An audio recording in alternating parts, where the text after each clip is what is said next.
Students, good morning बेटा। आज एक बार फिर से आप सभी का आपके अपने यूट्यूब चैनल एस कौशल एजुकेशन में स्वागत है। और बेटा आज हम पढ़ रहे हैं हमारी 5th क्लास की हिंदी का चौथा लेसन, जिसका शीर्षक है हॉकी का जादूगर। और हॉकी के जादूगर किसको कहा जाता है? मेजर ध्यानचंद को कहा जाता है। तो इसी के बारे में ये हमारा लेसन है। अब बेटा यहाँ हम अपना लेसन शुरू करते हैं। हॉकी का मैदान, हॉकी के मैदान की बात हो रही है। ध्यानचंद सेंटर फॉरवर्ड जगह पर खेल रहे थे। इस स्थान पर खेलने वाला खिलाड़ी अग्रिम पंक्ति का मध्य व प्रमुख होता है। जो सेंटर फॉरवर्ड जगह पे खेलता है वो अग्रिम पंक्ति का, अगली पंक्ति का, बीच का और प्रमुख खिलाड़ी होता है। सबकी नजर गोल पोस्ट पर थी। गोल करने के लिए ध्यानचंद बिजली की गति से आगे बढ़े। बिजली की गति से मतलब बहुत तेजी से। उन्होंने जोरदार स्कूप किया। जोरदार तेज उठाने की इस कला में उनका जवाब न था, लेकिन यह क्या गोल न हुआ। के इसको बॉल को पकड़ के अपनी हॉकी से चिपका कर उसको एकदम से उछाल देते थे और इस कला में वो ही बहुत ज्यादा निपुण थे, परंतु इस बार उनका गोल न हुआ। गेंद गोल पोस्ट के ऊपर से होते हुई बाहर निकल गई। आश्चर्य हुआ, बड़ा अचंभा हुआ कि भाई गोल नहीं हुआ। गोलकीपर, दूसरे खिलाड़ी व दर्शक सब अचंभित रह गए। सबको बड़ी हैरानी हुई। ध्यानचंद के चेहरे पर अफसोस के भाव थे। उनको बड़ा अफसोस हुआ, लेकिन वे मैच खेलते रहे। उन्हें शक हुआ कि गोल पोस्ट की ऊंचाई में कोई गलती है, कि जहाँ पे गोल पोस्ट बना रखा है उसकी ऊंचाई में कुछ फर्क है। उसकी मैच के बाद उनके आग्रह पर गोल पोस्ट नापा गया और मैच खत्म हो गया तो उन्होंने गोल पोस्ट को नापने के लिए प्रार्थना की और उसको नापा गया। इसकी ऊंचाई 3 इंच कम पाई गई। कम पाई तभी तो उनकी बॉल ऊपर से चली गई। गोल न होने का राज खुल गया। पता चल गया कि गोल क्यों नहीं हो, वरना तो मेजर ध्यानचंद का गोल वहां पे जरूरी होता। ध्यानचंद ने सेंटर फॉरवर्ड के रूप में खेलते हुए अपने खेल जीवन में 1000 गोल किए, जो कि विश्व रिकॉर्ड है। कितने गोल किए बेटा? 1000। हॉकी के इस खिलाड़ी का जन्म इलाहाबाद प्रयाग में 29 अगस्त 1905 को हुआ था। तो अब तुमसे कोई पर्सन पूछे कि मेजर ध्यानचंद का जन्म कब हुआ और कहाँ हुआ, तो आप कहोगे इलाहाबाद में 29 अगस्त 1905 में। इनके पिता का नाम सोमेश्वर दत्त और माता का नाम श्यामा देवी था और इनकी पत्नी का नाम जानकी देवी था। मात्र 16 वर्ष की आयु में ध्यानचंद को भारतीय सेना में नौकरी मिल गई थी। वे दिन में सेना की नौकरी करते और रात को मन लगाकर हॉकी का अभ्यास करते। सर्विस भी करते थे और अभ्यास भी करते थे खेलने का। स्टिक और बॉल के साथ उसकी कलाकारी कमाल की थी। हॉकी की स्टिक होती है ना, उस के साथ और बॉल के साथ, यानी कि उनकी हॉकी खेलने की कला बहुत ही कमाल की थी। वे विपक्षी रक्षकों के बीच गेंद को अपनी स्टिक से चिपकाए हुए मछली की तरह फिसल जाते और गोल पर गोल करते, यानी कि बहुत ही तेजी से वो गोल कर देते थे। इनके प्रारंभिक प्रशिक्षक सूबेदार मेजर बाले तिवारी ने इन्हें हॉकी के कई महत्वपूर्ण गुर सिखाए। तो इनके पहले जो प्रशिक्षक थे उनका क्या नाम था बेटा? सूबेदार मेजर बाले तिवारी। इनके बचपन का नाम ध्यान सिंह था। इनके बचपन में क्या नाम निकाला गया था इनका? ध्यान सिंह। लेकिन सेना के अधिकारियों ने ही प्यार से इनका नाम ध्यानचंद रख दिया। खेल में उपलब्धियों के कारण सन 1947 के बाद मेजर के रूप में इनकी पदोन्नति हो गई, यानी कि इनका जो पद था सेना में वो ऊपर हो गया।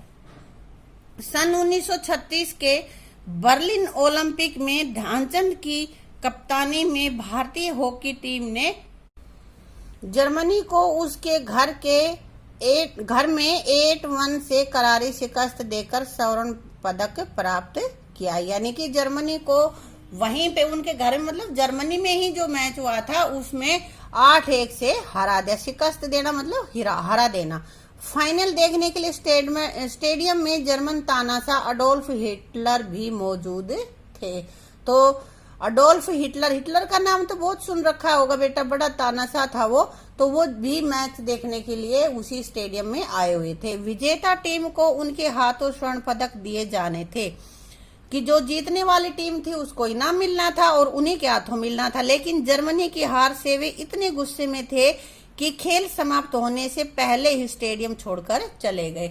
उनको बड़ा गुस्सा आया कि उनका देश हार रहा है और वो गुस्से में वहां से चले गए। उन्होंने जीतने वाली टीम को इनाम नहीं दिया। अगले दिन हिटलर ने हॉकी के जादूगर ध्यानचंद से मिलने का संदेश भिजवाया। अगले दिन उसने संदेश भिजवाया कि भाई ध्यानचंद से हिटलर मिलना चाहते हैं। इससे वे बेहद चिंतित हो गए और ध्यानचंद इससे बड़े चिंतित हुए, भाई वो इतना बड़ा तानाशाह यार मुझे क्यों बुला रहा है। उन्होंने हिटलर की तानाशाही और क्रूरता के कई किस्से सुने हुए थे, तो वो बड़ा क्रूर आदमी था, जालिम था वो। अगली सुबह जब ध्यानचंद हिटलर से मिलने पहुंचे तो जर्मन तानाशाह ने बेहद गर्मजोशी से उसका स्वागत किया, बहुत अच्छे से उसका स्वागत किया, सम्मान किया। बातचीत के दौरान हिटलर ने उनके सामने जर्मन फौज में बड़े पद का प्रस्ताव दिया। उसने कहा कि भाई तुम मेरे देश की तरफ से खेलो और मैं तुम्हें अपनी जर्मनी की टीम में, जर्मनी की सेना में बहुत ऊंचा पद दिलवा दूंगा। लेकिन हमारे दद्दा ने अपने देश प्रेम के कारण यह प्रस्ताव विनम्रता पूर्वक ठुकरा दिया। हमारे दद्दा ने, दद्दा किसको कहते, ध्यानचंद का ही एक पेट नेम है, उन्हीं को दद्दा बोलते हैं। तो उसने अपने देश से प्रेम होने की वजह से उस प्रस्ताव को ठुकरा दिया। ध्यानचंद खेलते समय अपने अनुशासन और धैर्य के कारण भी प्रसिद्ध थे। जब खेलते थे तो वो बहुत अच्छा अनुशासन रखते थे और उसमें धैर्य भी रखते थे, धीरज रखते थे। सन 1943 के आर्मी कप में विरोधी टीम के सेंटर हाफ खिलाड़ी ने खेल में पिछड़ने पर आपा खो दिया। कह रहे हैं कि 1933 में जो आर्मी कप का मैच हो रहा था उसमें विरोधी टीम का जो सेंटर हाफ का खिलाड़ी था वो खेल में पिछड़ रहे थे, इसलिए उस खिलाड़ी ने अपना आपा खोया और ध्यानचंद के सिर पर हॉकी स्टिक दे मारी, हॉकी स्टिक उसके सिर पे मारी। घायल ध्यानचंद ने मैदान से बाहर जाकर घाव पर पट्टी करवाई और खेल भावना का परिचय देते हुए पुनः मैदान में उतरे, अपनी पट्टी करवा ली और फिर खेलने के लिए आ गए। तत्पश्चात विपक्षी टीम पर ताबड़तोड़ 6 गोल करके खेल के उच्च कौशल से अपना बदला लिया। उनके साथ झगड़ा नहीं किया उसने, बल्कि अपने खेल के द्वारा उनको हरा दिया। अपने परिवार और खेल प्रेमियों के बीच ध्यानचंद दद्दा के नाम से प्रसिद्ध थे, कि खेल प्रेमियों और अपने घर परिवार के लोगों के बीच सब वो उसको दद्दा ही कहते थे। विदेशों में भी वो अत्यंत लोकप्रिय थे, बहुत ही प्रसिद्ध थे। क्रिकेट के भगवान कहे जाने वाले ऑस्ट्रेलियाई बल्लेबाज डॉन ब्रैडमैन ने एक बार कहा था मिस्टर ध्यानचंद, तो कह रहे हैं कि क्रिकेट के भगवान कहा जाता है जिनको डॉन ब्रैडमैन, उन्होंने एक बार कहा था कि मिस्टर ध्यानचंद, जिस तरह से क्रिकेट में रन बनते हैं वैसे ही हॉकी में आप गोल करते हो। भाई क्रिकेट में तो रन बनते हैं लेकिन हॉकी की जो मैच होता है उसमें ज्यादा गोल नहीं बनते, लेकिन ध्यानचंद उसी तरह से गोल करते थे, यानी कि बहुत ज्यादा गोल करते थे।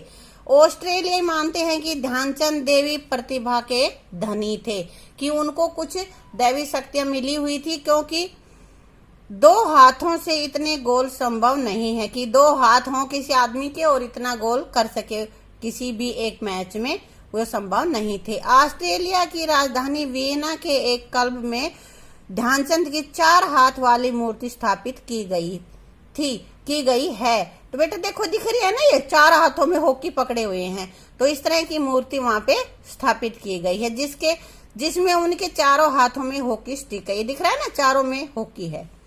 कई बार विपक्षी टीमों ने उनकी स्टिक को तोड़कर देखा कि उसमें चुंबक आदि तो नहीं लगा है, जिसके कारण वो दनादन गोल करते हैं। तो ज्यादा गोल करते थे, इसलिए विपक्षी टीम वाले सोचते थे कि इसने कुछ घपला कर रखा है, अपनी हॉकी स्टिक में कुछ चुंबक वगैरह लगा रखा है ताकि बॉल उसके चिपक जाती है। तोड़ के देखते थे, लेकिन ऐसा कुछ नहीं होता था उसमें, है ना। उनको लोग ठीक ही हॉकी का जादूगर कहते हैं। सन 1932 में लॉस एंजल्स ओलंपिक में भारत ने अमेरिका को 24-1 से हराया। कितने से हराया? भारत के 24, अमेरिका का 1, जो एक विश्व रिकॉर्ड है। उस मैच में ध्यानचंद ने 8 और उनके छोटे भाई रूप सिंह ने 10 गोल किए थे। दोनों भाई खेलते थे बेटा, ठीक है। ओलंपिक दुनिया की सर्वश्रेष्ठ खेल प्रतियोगिता होती है। इसका आयोजन प्रति 4 वर्ष बाद होता है। तो बेटा यहाँ पे एक प्रश्न बन रहा है हमारा कि ओलंपिक का आयोजन कब होता है? हर 4 वर्ष के बाद ओलंपिक का आयोजन होता है। सन 1956 में ध्यानचंद को पद्म भूषण से सम्मानित किया गया था। ये बड़ा सम्मान है जो अच्छे खिलाड़ियों को, किसी भी क्षेत्र में अच्छा काम करने वालों को दिया जाता है। सन 1972 में म्यूनिख ओलंपिक में विशेष अतिथि के रूप में ध्यानचंद को आमंत्रित किया गया। 1972 में जो ओलंपिक हुआ था म्यूनिख में, उसमें उनको विशेष अतिथि के रूप में बुलाया गया था, लेकिन आर्थिक स्थिति सही नहीं होने की वजह से वो सम्मान प्राप्त करने नहीं पहुंच सके। परंतु उनकी आर्थिक हालत, उनके पास इतने पैसे नहीं थे, इसलिए वो वहां पे नहीं गए। भारत सरकार ने ध्यानचंद के सम्मान में डाक टिकट भी जारी की है। एक डाक टिकट भी जारी कर रखी है जिसपे ध्यानचंद की फोटो है। उनके जन्म दिवस 19 अगस्त को प्रतिवर्ष राष्ट्रीय खेल दिवस के रूप में आयोजित किया जाता है। हाँ, तो 29 अगस्त को राष्ट्रीय खेल दिवस के रूप में मनाया जाता है बेटा। भारत के राष्ट्रीय खेल हॉकी का गौरव ध्यानचंद के परिवार ने भी खूब बढ़ाया। राष्ट्रीय खेल भारत का कौन सा है? हॉकी है। लेकिन तुम आजकल क्रिकेट ज्यादा देखते हो ना, लेकिन हमारा राष्ट्रीय खेल हॉकी है। उनके पुत्र अशोक कुमार ने 1975 में विश्व कप में गोल करके भारत को हॉकी में विश्व विजेता बनाया था। ध्यानचंद का भाई भी खेलता था और उनके पुत्र ने 1975 में विश्व कप में गोल बनाया और भारत को हॉकी के लिए विश्व विजेता बना दिया, यानी कि विश्व कप दिलाया। हॉकी से संन्यास के बाद भी ध्यानचंद को विदेशों से कई अच्छे प्रस्ताव आए, लेकिन उन्होंने धन के लिए देश नहीं छोड़ा। उन्होंने राष्ट्रीय खेल संस्थान पटियाला में ही प्रशिक्षक के रूप में काम किया, विदेश नहीं गए वो। 3 दिसंबर 1979 को दिल्ली के एक अस्पताल में हॉकी के इस जादूगर का निधन हो गया। उनकी मृत्यु कब हुई बेटा? 3 दिसंबर 1969 को। मेजर ध्यानचंद ने झांसी के हीरो ग्राउंड पर हॉकी खेलना शुरू किया था। उनका अंतिम संस्कार भी इसी हीरो ग्राउंड पर हुआ था। भाई, इसी जगह पे उनका अंतिम संस्कार क्यों किया गया? क्योंकि उन्होंने इसी ग्राउंड से खेलना शुरू किया था, यहीं से फिर वो विश्व प्रसिद्ध हुए। तो बेटा ये लेसन हमारा यहाँ पे पूरा हो रहा है, हमने रीड कर लिया है इसको। अब इसके हम कर लेते हैं वर्ड मीनिंग, इसके शब्दार्थ करते हैं, ठीक है। शब्दार्थ में बेटा सबसे पहले हमारे पास है अचंभित, हैरान होना, आश्चर्य होना। आग्रह, निवेदन। अग्रिम यानी कि अगला, सबसे आगे। क्रूरता, निर्दयता, जिसमें दयाई ना हो, ऐसा व्यवहार करे, वो होता है निर्दयता।